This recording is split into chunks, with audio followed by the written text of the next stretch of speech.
Si në për filma, shqiptari fut në kurth dhe rëmben për disa orë grua në mes të rrugës.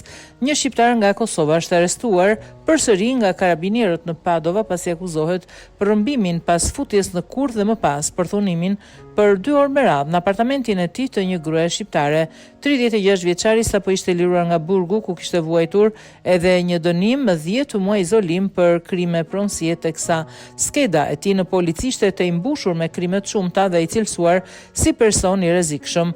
Sipas hetimeve dhe rrëfimit të dëshmuarës, personi në fjalë që nuk e njihte më parë e ka telefonuar dhe i ka thënë se kishte një lajm të rëndësishëm që lidhej me djalin e saj 18 vjeçar. E bindur për të dalë në rrugë, ajo u detyrua më pas nga burri që ta ndiqte në një apartament në lagjen Palestro.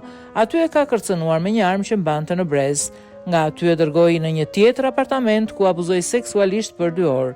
Pasi i shpëtoi nga duart e tij, reja vrapoi në rrugë ku u ndihmua nga shoferi një makine. Më pas ka depozituar denoncimin në komisariatin e policisë. Lokalizimi dhe arrestimi i tij ishte i shpejtë, informoi media italiane.